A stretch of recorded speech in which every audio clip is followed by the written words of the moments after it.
Good afternoon, everyone, and welcome to the Get Outdoors PA webinar, Bike Up Your Parks Programming. Thank you for joining us today. My name is Nikki Tusher, and I'm the Director of Training and Get Outdoors PA with the Pennsylvania Recreation and Park Society. This webinar is funded in part by the Pennsylvania Recreation and Park Society and a grant from the Environmental Stewardship Fund under the administration of the Pennsylvania Department of Conservation and Natural Resources, Bureau of Recreation and Conservation. Before we get started, I'd just like to mention a few housekeeping points. This webinar is being recorded and all participants are muted. If you have questions or comments, please submit them in the chat box at the bottom left side of your screen. The speakers will either address them during the webinar or at the end. You will receive a link to the recorded webinar and a copy of the presentation slides following the webinar via email. This webinar has been approved for 0.1 CEU or 1 contact hour. The final presentation slide includes a link to the quiz and instructions. Please make sure to take the quiz immediately following the presentation. A little bit about who we are. Get Outdoors PA is a joint initiative among community and statewide partners. It connects citizens with outdoor recreation activities to increase their appreciation and active use of parks, forests, and public spaces while communicating a message of environmental stewardship and healthy living. Get Outdoors PA partners are committed to providing outdoor recreation programs in the communities they serve. Their programs feature activities including hiking, camping, fishing, archery, and biking. The Get Outdoor PA flagship partners are listed on your screen.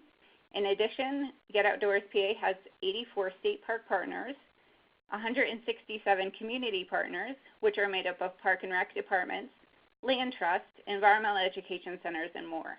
If you're interested in becoming a community partner, which we hope you are, look for a link at the end of the webinar. Some learning objectives for today's webinar. You will learn how Center Region Parks and Recreation and the Center Regional Planning Agency started bike education programming utilizing mostly existing resources. You will learn how bike classes and events can generate revenue for your agency. You can learn about free or even cheap bike swag that is available for class participants. You can learn how and where to find quality instructors and form educational partnerships, and learn how to promote your bike education programs. Now I'd like to introduce our speakers. Beth Lee is the Recreation Supervisor with Center Region Parks and Recreation. She was appointed the Rec Supervisor in July 2003. She holds a Bachelor's in Science in Education with a Recreation emphasis from Bowling Green State University in Ohio. She was previously employed with the Grand Lake Chamber of Commerce in Colorado, and most recently by the Fraser Valley Metropolitan Recreation District in Fraser, Colorado, as the Assistant General Recreation Director. Originally from Columbus, Ohio, she resides in Patton Township with her husband and 2 children. Next up, we have Trish Meek, who is the Senior Transportation Planner with the Center Regional Planning Agency. The Center Regional Planning Agency provides services to the Greater State College area, referred to as the Center Region. The 6 Center Region municipalities work cooperatively to plan beyond individual municipal boundaries. Trish's work to emphasize the importance of incorporating walking and biking into the transportation network. She has strongly advocated for a more bikeable, walkable community, worked with government officials and the public to adopt a comprehensive bike plan for the entire region, secured funding for infrastructure projects, and is expanding education efforts related to biking and walking. Beth, Trish, would you like to say hello? Hello. That's Trish. And now I'm going to turn everything over to Trish. We just wanted to talk a little bit about how we started the program, because it's pretty important from a community perspective that we have formed relationships and partnerships that made all of it possible. And in 2012, the Center Region applied to become a bicycle-friendly community through the League of American Bicyclists. I believe Nikki's going to provide you some links to that organization, but what the significance of that was is that we started forming the basis for the need for a bike education program. And the people that are shown in this slide are some of the key players. 4 of the people that are pictured there in May of 2012 are instructors for us now, and actually I believe one of the individuals that there is still an elected official in the region. So that was a launching point for us to move towards bike education. It actually formed the basis for us to move forward and adopt a Center Region Bike Plan. So this plan was adopted in December of 2015, and it not only identified those core types of facilities and where corridors were and where we needed to go, but it also had a high priority and emphasized that we needed to move forward with an education and encouragement program for both bicyclists and motorists. Now, the recommendation in the plan talked about our Center Region Bicycle Advisory Committee in the State College Area School District, but we went beyond that to try to form a partnership with the Center Region Parks and Recreation to move forward to hit more people and make it more available in the community. What I will say is that if you do decide to apply to the League of American Bicyclists to become a bicycle-friendly community, you will find out that one of the 5 E's that they score you on is related to education. And at the time we applied in 2012, we had no formalized education program. We reapplied in 16. We were then re-awarded the bronze level. We were hoping for silver. We heard we were very close. But these education efforts that we've implemented, we believe, are going to throw us over to the next level when we apply again. So if you really want to find out a lot about education, the League is a great source. They provide you ideas. Just go through that application online, and you'll start to understand that there's a lot more opportunities from a bike education perspective than you might think right now. So one of the things that we wanted to cover is where do you find instructors? And what's key for us is that Beth teaches a Little Striders class, I help with Little Striders, and I teach a Biking 101 class, but all of our instructors outside of that are farmed out, and they're either staff or community members in the area. So what you need to know is we're not putting a lot of staff time into the actual class instruction itself. We are developing programs, adding it to our registration system, finding space for the classes. But from an instructor perspective, you'll find that there are many people out there that love biking, and they just want to help other people love biking as well. The map that's shown on this slide comes off of the League of American Bicyclists website. And what it does is it's showing you where not only the bicycle-friendly communities are in the Commonwealth and where bicycle-friendly businesses and universities are, but there is a key source that you can tap into, and they are called League Cycling Instructors. So they have gone through a training program, a course, with the League, and it sets them up to be prepared to teach classes on the League's behalf. Now, you may find that some people will charge for their time. We're very fortunate. We have 2 League instructors here in the Center Region that donate their time to teach the classes, but they're a great starting point. And one of the classes that the League pushes is a smart cycling class, which teaches people street skills and how to ride safely in the roadway. But we found that our 2 instructors are more than willing to teach any classes, not just those classes. But that really goes back to what the League, but part of their mission is to educate people to ride with traffic. So go to the League website. I believe that Nikki is going to provide you the link to get that information. You'll find a lot of resources there. But beyond that, another place that you can find instructors, and we have 4 incredible bike shops in the State College area. They all have highly skilled, very knowledgeable staff, and the owners of all these shops are more than willing to help us do more outreach and provide more information to the community about biking in general. So I would recommend, if you have a bike shop in your area, contact them, see if they want to partner, and later on we'll talk very briefly about some of the kinds of classes that we're offering now. They might come up with other classes, or you can make suggestions about things. They donate their space and time, and some of them actually provide refreshments as part of the class, and they don't charge anything for it. So there's real value in forming relationships with those bike shops in your area. Now, just thinking a little bit out of the box, every community is a little bit different, But we here in State College, of course, have the main campus of Penn State University, and they have an alternative transportation coordinator. And Cecily co-teaches with me for the Biking 101 in the Center Region class. She's an avid cyclist, doesn't own a car, and has been a bike commuter for almost a decade now. So those are the kind of people that you want to tap into. So maybe as part of their job responsibilities, they can teach with you, and you won't get charged back. They'll do it free of charge, and it's helping to get the word out to the people that they're actually serving as well. The value of that partnership is also that Penn State also helps us advertise the classes because they're part of our program as well. Now, when we start to talk about the education, the instructors, we're really trying to form education partnerships. So some of the key players that we've identified and are currently working with, and we hope this expands in the future, is that we have a group called Center Bike, which is our bike advocacy group in the Center region. So we pull instructors from them. They advertise the classes on their website. They're very helpful in helping us identify potential classes or people that may teach and getting the word out. We also work with the Nittany Mountain Biking Association. If you've been to State College, you know that we have some of the best mountain biking in the country. It's free and it's easy access from even our downtown area. 10-minute ride and you're in the woods. It's pretty phenomenal. They also wanted to be part of the program. They saw that we advertised the Biking 101 class. They contacted me and said, can we be part of the class? I said, well, we don't really have time in the limited program, but do you want to do something too? And that spun into a Biking 101 class. So you'll find that people that love biking will start coming at you and propose classes and offer their services. I already said that we're working with Penn State University, and of course we're working with PRPS and Nikki here. We're trying to provide educational programs, outreach, information, and help other recreation professionals across the Commonwealth in any way we can. But we're also working with a group called Center Moves, which is associated with our health network here.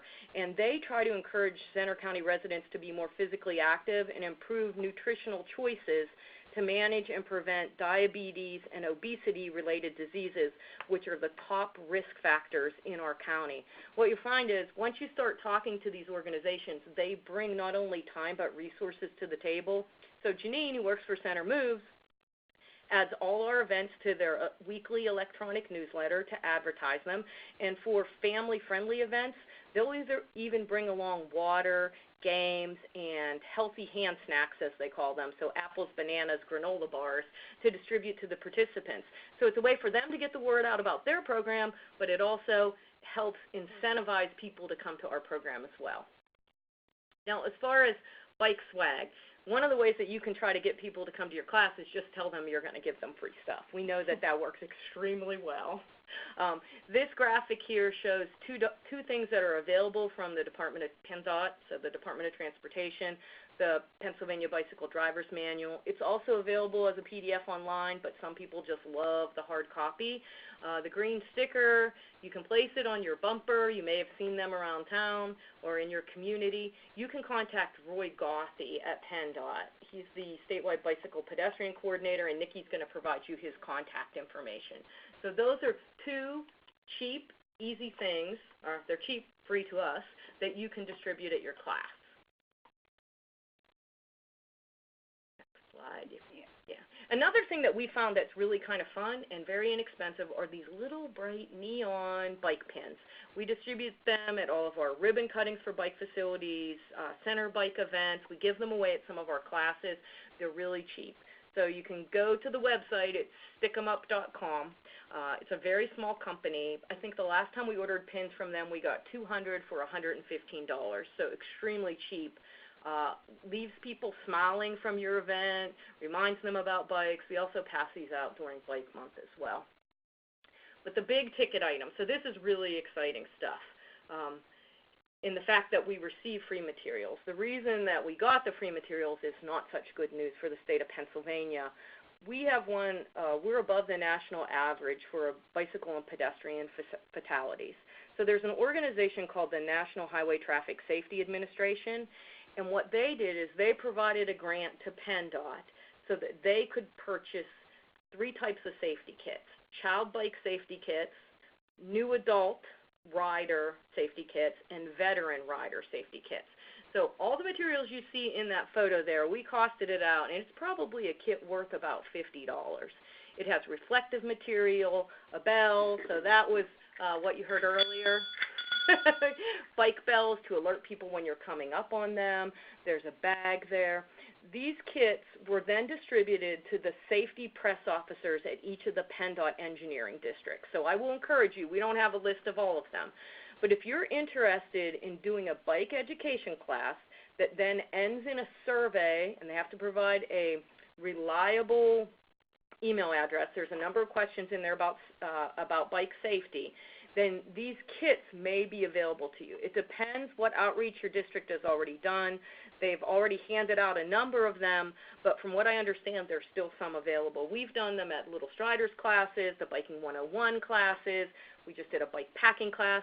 So we're trying to get the word out, and the one clause is you can't make that the sole reason of the class. You can't advertise, hey, we have free bike stuff, so come to our class. It really needs to be bike education, and this is a perk and a way for us to try to make cyclists safer when they're out there and reduce the number of accidents in the Commonwealth of PA. But we've partnered with PennDOT on this, and people really appreciate it. Nikki got one at an event. I did. There's a lot of great stuff in there. People are really excited when they get it. Here actually is a picture of Nikki, if you've never met her. Like how I put that in there?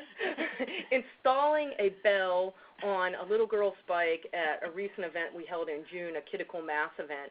I will say that we did the little educational program with the kids, and everybody was excited to get a bell, and I was extremely happy the event was outside because it was noisy. But that's just an example of how you can add power to your program. Now, if you can't get the free safety kits, bells are relatively cheap. They are a safety item because you can warn people that you're approaching, that you're coming. So that's some of the things you can do to make your classes funner. Now, I'm going to turn it over to Beth, and she's going to talk about the program that really started things off and is our real revenue generator. Yeah, great. So I was always looking for a new program niche for CRPR, and Trish really exposed that niche to me and came to me and said, hey, how about biking? And we did some exploration, and our director alluded me to the fact that there was a grant offered through the Strider Sports Company, and it was basically a grant to get no-pedal balance bikes that encourage toddlers and kids of all ages and abilities to ride, learn, and explore the world on two wheels. So I looked into it, and I got on their page and found out more about their grant. They basically love inspiring kids to ride. They build these lightweight, efficient, all-terrain bikes that develop two-wheel balance coordination, and it's great, and it's wonderful to see kids excited about riding bikes and starting to understand that they don't have to have the pedals, they don't have to have all the other things that they've seen on other bikes, but they'll get to that point a lot quicker using the balance bikes. So Strider has this a grant, and the grants come in the form of $500 bike vouchers or $1,000 bike vouchers. And one voucher includes $500 worth of Strider bikes, any size, and then the Strider Learn to Ride education curriculum, which is wonderful too. So not only are you getting the bikes, but you're getting a binder full of education materials that will tell you everything you need to know for a 5-week program.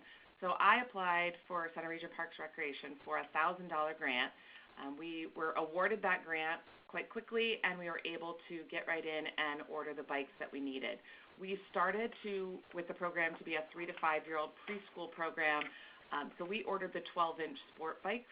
We were able to get about 7 bikes with what the retail value cost is, and there they are right there. And we were able to even pick our colors. There's a wide variety of colors. Which we learned one color is better.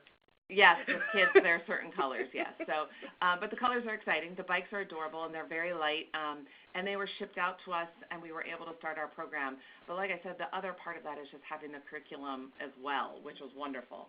And Strider includes the lesson plans, like I said, for 5 sessions of activities and instruction in order to get them on their way to riding on 2 wheels. The grant committee, just so you know, operates on a calendar fiscal year. So they take their applications, will be accepted monthly and reviewed, and then they usually follow up with their awards the next month. So you can go to the download of the PDF grant form right on that Strider site. From there, basically, we took this program, and what we did is we chose an age. We chose the bike size. We limited, I will suggest limiting your numbers because little ones on wheels can be a little chaotic, but it is a wonderful program, and again, the kids loved it. We chose a park location. I would recommend either a park location or a gym or an indoor space during winter months. What a great way for kids to burn off some energy and also learn about riding in an indoor space during the winter. From there, then, let's see, what else haven't I covered yet? With the grant, then what we went to for future is the excitement is that we have been really successful with a 3 to 5 year old program. So we have applied for a grant through the Center Moves program, et cetera, to also hopefully grant us money so that we can purchase bikes for the next bigger size, which means that we are now, yes, we're getting to bigger bikes. We're also giving this program to kids who are older who maybe haven't had the chance to learn to ride. And it's a great way, it's a good confidence builder for these kids to use the bigger bikes. They do come with handbrakes, and then they do come with pedals. Even though the pedals don't move, they're a great place for kids to learn to put their feet so that they can ride and again, get quicker onto a bike without having to use training wheels. And so the other thing that we have changed with the program that we're doing through Parks and Recreation is the first program we did was for kids parents signed up, they used our bikes for the 5 weeks, and we kept the bikes on site with us. The other way that Strider has promoted it is that you can create a program through that 5-week program, through that education manual, that also includes a rate in which parents pay that rate, and what they get is at the end of the 5 weeks, they walk away with a bike. So we are kind of transferring to that kind of program because what we found in the first couple of years that we've done this is the kids that actually have their own balance bike do a lot more practicing during the week, and it really is beneficial to them and beneficial to their learning. So we're going to offer both. We're going to offer a rate in which parents that maybe can't afford to get the bike right now can still sign up, use our bikes every week, and get their kids off and riding. Or we can have parents that choose to purchase the bike. They'll use ours for the first couple weeks. Their bike will come in, and then they can take their bike home with them every night and bring it back, which will lead their kids to having a lot more practice time. In this photo right here, Trish has a bit more information as to who this gentleman is, but this program, this also just shows some of the community outreach. We take in the 5 weeks of the program, we build up to actually the excitement of getting off of the basketball court or maybe outside of the gym that you're using and near trail and letting the kids actually ride on the bike paths that they see other people riding on. And you can add a little to this, Trish. Yeah, what's great about this is what Beth said is we were outdoor, we were on a basketball court, right. So it was a great size to try to keep them contained, which we'll laugh about it because it's interesting. That age is just fun. They're everywhere.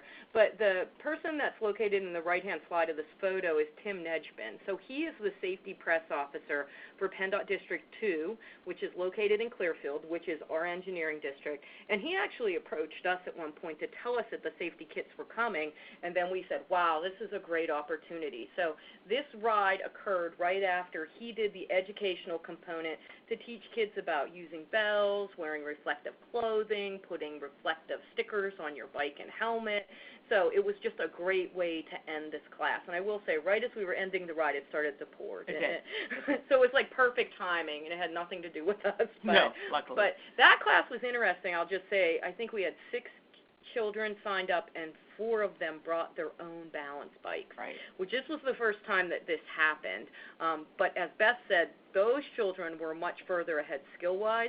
So depending on how many kids you have, you're going to want multiple instructors because some children will move very fast and some will not move very fast at all. And you have to gear it towards what their skill set is. Yeah, and that's a really great point. And also, as you're talking about finding instructors earlier, it is important to find people that, like kids, work well with kids, and also then are able to take the curriculum that Strider gives and help move those kids forward.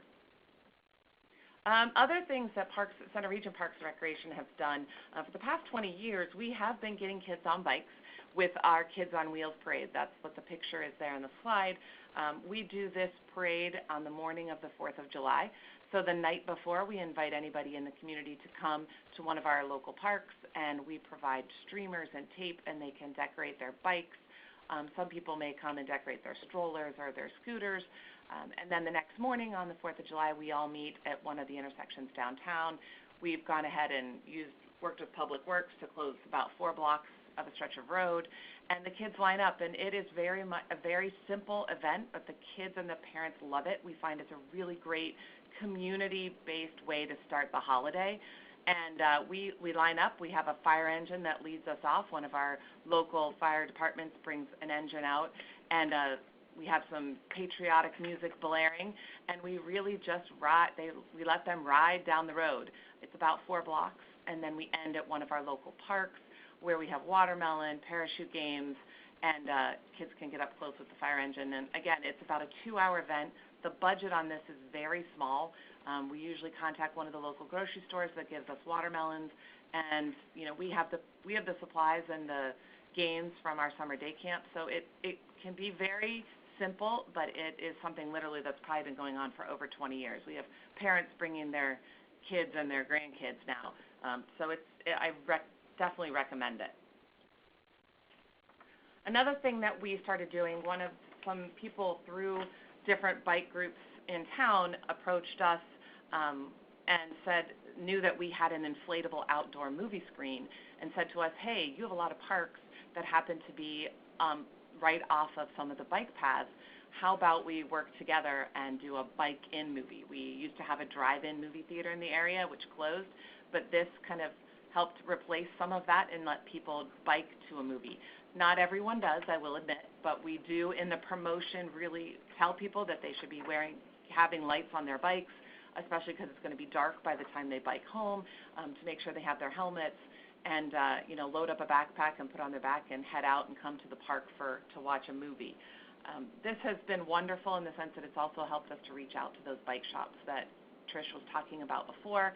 A couple of them have underwritten the cost of the movie, so we contact Swank or Criterion, some of those other companies, to get a movie. We have tried to do bike-themed movies, and then sometimes we also just really look for a good family-friendly movie, or some of those old classics, Goonies, some of those others that get people of all ages to come out and watch the movie. So we are expanding these to try and hit different parks in the area, which is wonderful, so that we're not having people ride all the way across town for certain places. Sometimes they'll look at the list and see that there's a park that's close to them. So these have been really, really successful in the summer months, and now we're even bringing them into the fall months because that weather's still really nice and people still want to get out to the parks. We want to just talk about, there's some national events that occur that they do all the heavy planning, and you can just piggyback on it and use their information to make it work for your community. There is one sponsored by the Adventure Cycling Association called Bike Your Park Day. It's really centered around national parks, but any parks can be involved in this. We are not hosting this year. We had this conversation because it's on September 29th, which is the Ohio State game in State College. So there will be double population here, a lot of cars, people will be busy. So maybe next year we'll partake in this. But if you have the ability to do some promotion and set something up, if you register your ride, and you can go to the website, it's very easy to find, you can be registered if you participate to win a bike and 2 tickets on Amtrak to Glacier National Park. So it's worth doing even if your organization doesn't sponsor it. I would highly recommend you go check out the site. We'll look at the date next year, and we'll hope that the National Day doesn't coincide with a major football event in State College, or maybe we'll sponsor our own at some point. Another event that we've done, this is our 2nd year, is something called Kidical Mass. You'll find information. Many communities do this. It started in Oregon. The idea is kids are trafficked too. They can ride in roads with their family, and we want to teach people how to ride in an acceptable fashion when they're small children. Everybody can't ride on the road, but at some point we want to just make sure people are aware of their surroundings and learn how to do it. So we held it in a very large park in our area. We came up with a route. Our attendance at the first one was not great, but it was raining, and it was cold, and it was windy. I'll say that. It's actually raining in this photograph, but all the kids are smiling because we had bike swag there, so you could win helmets and all kind of stuff. We had fruit, we had water, but everybody quickly dispersed after it was over, I will say that. A couple things about this that we learned. Only hold it on a paved surface. We have a gravel grit trails in this park. You don't know what the equipment is when people show up, what kind of working condition their bikes will be in, and there's some things, even if you have a mechanic there, you can't change. And if people show up with training wheels, grit is extremely difficult to navigate on. So you can go to the next slide. This was our second critical mass event. We held this one in June instead of May, so less rainy, hotter, and we were hoping we'd get less conflict with other activities, but there's so much programming going on in the area. We were just happy to get these people, and I think 7 or 8 additional people showed up after the ride started. This is another example of one of the classes.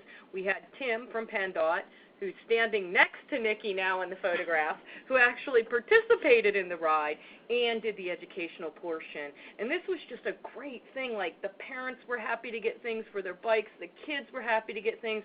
We had a great open pavilion with tons of tables in it, so we put lots of educational materials around to try to reinforce riding safe and being safe when you ride.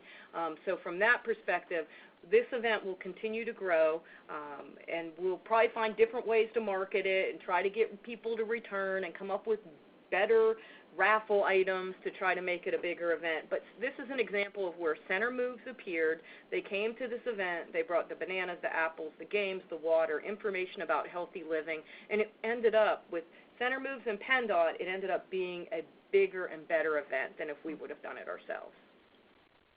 Now, what's happening is that people are hearing about we're doing things, and then they get excited and they want to be part of it. So this particular class, Women Bike 2, how it happened is we promote the classes on the Center Region, the Center Bike group listserv. And so an individual who's on the Laser Cats racing team, sponsored by State College Bike Shop, she contacted me and she said, we want to do something for women cyclists. We ride differently, we want different kinds of rides, and sometimes you just want to ride with women. So we sat down, had lunch at Panero's, came up with a title, some logistics.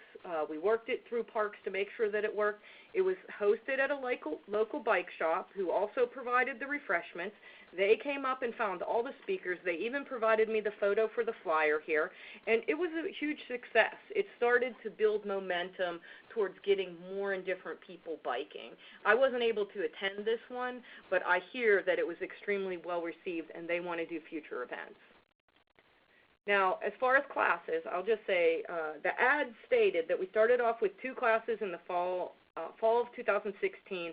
That was a street skills class and biking 101 in the Center Region. Well, things just started to happen. So in 2017, this came from our annual report, we offered 15 classes and we ran 147 people through the program. So for the first year, we consider that very successful. But I will say a ton of these classes were taught by our bike shops. So the bike maintenance classes, the how to pick a bike class. It's just amazing that they want to be part of the community and offer space and instruction. So when I give a presentation on biking to our general forum, so 32 elected officials at some point during the year. Last October, I gave the presentation, a great prop. Pulled a little Strider bike out from behind the podium, and who can't smile at that? And afterwards, one of the elected officials came up to me. She loved the photo of the little Strider kids, and she said, that's where I want our tax dollars to go, in creating these kinds of events for families and to help kids ride safely. So that's definitely a win-win. Now, like I said, we started out with this Biking in the Center Region 101. I co-taught it with the former president of Center Bike, our advocacy group. We give out those funky little pins, a Pennsylvania driver's manual. What we have found is people who sign up for this class sign up for future classes. So it is a stepping stone. And even though we've been offering it for, this is the 3rd year we're offering it, people just keep signing up for it. And I think it's just thirst for information. And we partner with our SLO Center Region Library, and in May, during Bike Month, we hold a class there in May. They advertise it to all their patrons, so we're getting the word out to more people. Another class we've offered is how to pick a bike.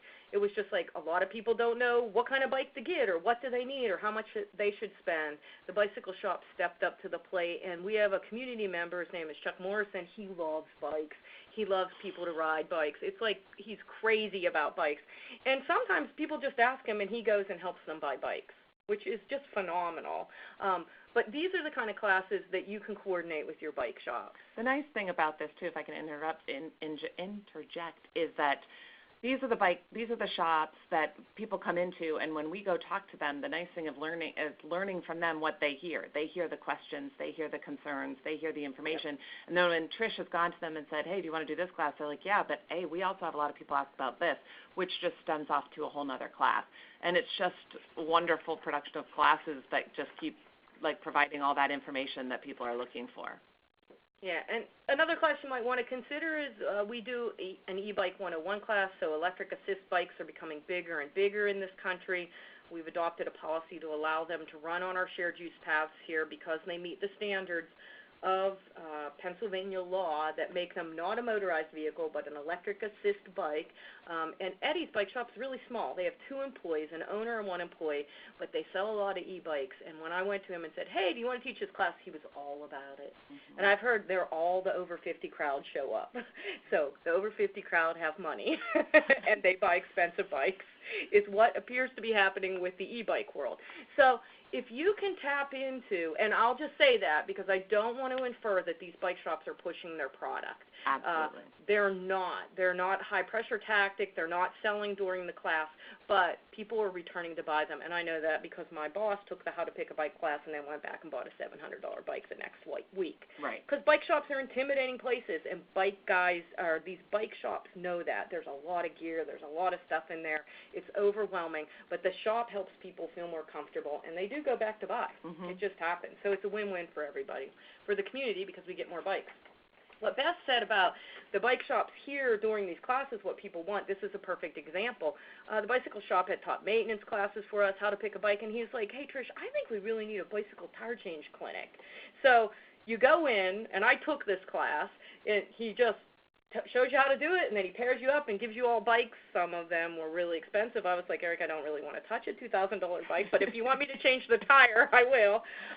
But it's all hands-on, and the idea is they want it to be better for people to bike, and this is an easy class, and your bike shops might want to teach something like this. It was full, too.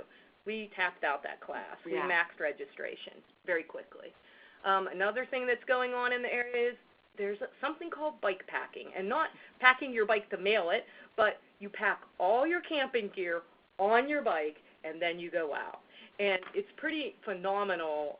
Justin from Free Thaw Cycles taught this class. I went to this one with some friends, and it's amazing, like how much knowledge he has about the kind of camp stove that you should carry, and this brand of bags is high-end. And, again, there were no sales going on, but he was planting seeds for people to start digesting the information, and if they get serious, they definitely know where they can go. We also teach a mountain biking 101 class. This guy, Ryan Leach, is awesome. I've never met him. Again, we don't show up at all the classes. Mm-mm. We register, we write descriptions, we promote, we register people, and the instructors take over. But I do a post-class SurveyMonkey survey of every class, and he by far gets the most incredible reviews out of anybody that we do. We also get recommendations for future classes from the survey. Bike Maintenance 101 is another class we did. Basics of bike touring. We had some really incredible people who have ridden cross-country. They brought their gear. They talked about what was important. They had a PowerPoint. They just want to share their story. So that's another class. Little Striders, of course, is a great class. It fills up quick. Just to talk about a class that we tried to have, or an event we tried to have, there's a national event sponsored by the International Mountain Biking Association called Take a Kid Mountain Biking Day. And we thought, this is great. We're going to have this event. It's the first Saturday of every October. We lined someone up. Then we had trouble getting volunteers because one of the things that when working with anyone under the age of 16, you have to get the clearances, the FBI, the state police. you need to get those clearances in order to be an instructor through our program. And we found that people were really hesitant to do it. So what we learned from that is we need to line up instructors way before we even do the class and potentially sit down and help them move through it. I mean, there's no cost to them if they're coming in as a volunteer to get the clearances. We're hopeful we can do this in the future, but this is one of the classes and one of the lessons that we learned. But from that, saying that didn't happen to work, but a couple of the individuals who really helped try to drive that event came to us and said, okay, so that event didn't work, but maybe we should try a youth mountain bike kind of class. And we have, like Trish alluded to earlier, we've got some great trails that are close by, that are right outside of some of the parks that we have. So we did it. We met with them, and the best thing is not being a mountain biker myself, but knowing that these guys have kids, enjoy being around kids, and love the sport of mountain biking. They were more than happy to have 10 to 12 kids register with them. We decided to do a 3-ride program, so we've ridden in 3 different places, and then always schedule a rain date, which we will make up in August. And if you're living in Pennsylvania right now, you understand that. But the class has been wonderful. People have shown up. They've come. Again, the one good thing I will say, and Trish had talked about this earlier too, is that some kids not all kids have the same type of bike. And I was very impressed with the class in the sense that we had a couple kids that came on bikes that might not have fit them perfectly. In this picture, you can see Justin from one of our bike shops is actually pumping up tires, teaching them how to do that and what you should think about when inflating your tires, but also checking chains, looking at bikes, and also was able to talk to kids about, okay, this bike looks like you might need to grow into a new one later. No pushing, no judgment of what those are, but then also adjusting the program and the ride that they were going to go on so that those children walk away from the program with a lot of confidence and want to come back the next week. They have increased their rides, and we have hit lots of different trails where parents have said, wow, I didn't even know these were here. So it's great to have that exposure to the outdoors, et cetera. So it's been a wonderful, great program. And then we're excited because we're going to offer a new class in October. And if you look at this photo, the gentleman that's the third from the left, he was standing in the photo from 2012. So Jim Serene, he's a retired surgeon, lives in our area. He loves to ride. This is a group ride they did, I believe, up near Lake Erie. It was perfect because when we thought we needed something for seniors because we're trying to diversify our education program, he had mentioned to me that he had given a presentation as part of a Lifelong Learning Institute class.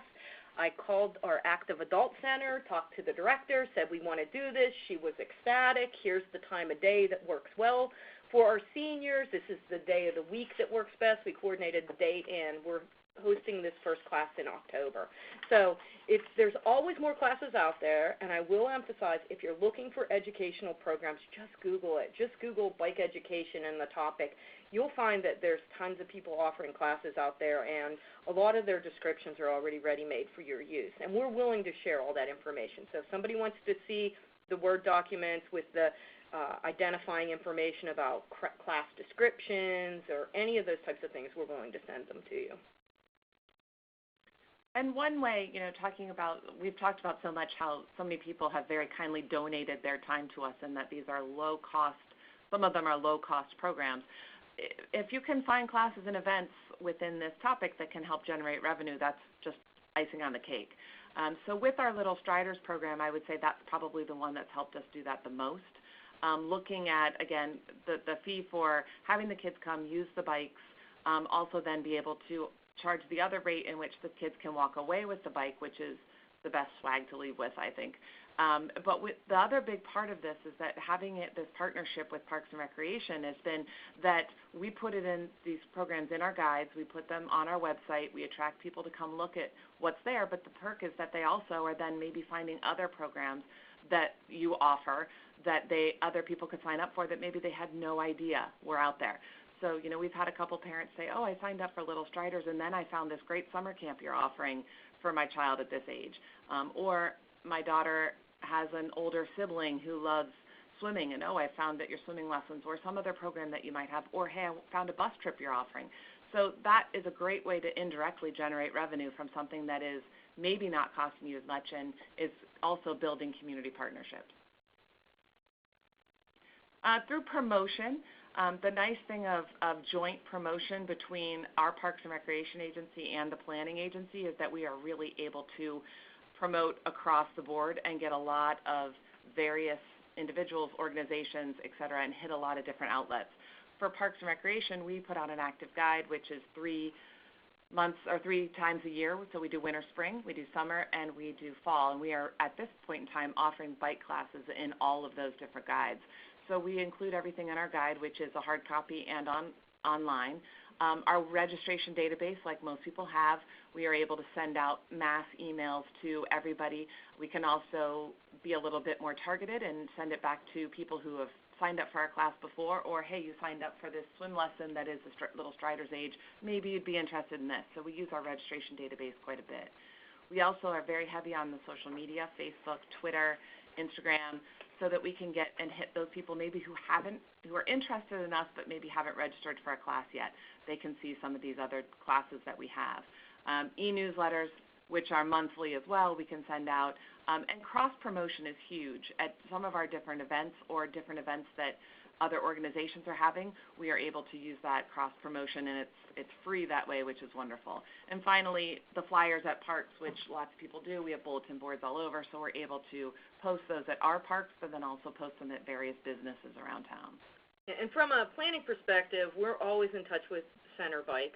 We post the information to their listserv. They put it on their website. We maintain an email list of people that are interested in bike projects and classes, so we blast that. We also provide all the information to our bicycle-friendly businesses or bicycle-friendly business wannabes in the area. They post them in their break rooms or email blast them out to their employees. Center Moves puts it in their newsletter. We have a couple municipalities that are really in touch with social media. They're adding the information to their websites, their newsletters. They're tweeting about it. And, of course, as I mentioned before, Penn State is, as they can, sending the information out. There's a lot of rules with a very large organization like that, but they are able to promote some of our events because they're of benefit to the university community as well. The one thing we're doing that's a little bit different is we really work closely with our transit agency, CATA, the Center Area Transportation Authority, and in May we generally put a flyer on the inside of the bus. There's an area behind the driver that they can use for advertising. Everything else on the bus is sold, the above the seats, the bus wraps, but this is an area that CATA can use. So we came up with the idea, well, if May is Bike Month, let's just talk about bikes and buses in some way. So you'll see the third block down, we talk about our Critical Mass event. So we're trying to promote education programs to people that maybe want a bike and they're on the buses and they're just sitting on the bus and they're reading what's on the bus. So it's just a great feel-good thing to do to get more information out there and partner with other transportation agencies. All right. At this time, I want to say thank you to Beth and Trish. If you have questions, please submit them in the chat box at the bottom left side of your screen, and we'll give it just a few seconds to see if there are any questions. We think that was a great presentation, a lot of good information. I know a lot of you offer bike programming, but may just want to increase the amount of programs that you offer. As a reminder, the webinar is being recorded. You will receive a link to the video and the presentation slides within the next 1 to 2 business days. And the next slide will actually have a link to the CEU survey. Please make sure to take that immediately following the webinar. I don't see any questions. However, if you do, Beth and Trish's emails are on the screen and will be in the presentation slides that we send out. One final thing, as a reminder, if you are interested in becoming a Get Outdoors PA community partner, please visit the website or feel free to contact me, Nikki Tusher, at PRPS, and we thank you so much, and we hope you have a great day and a little less rain.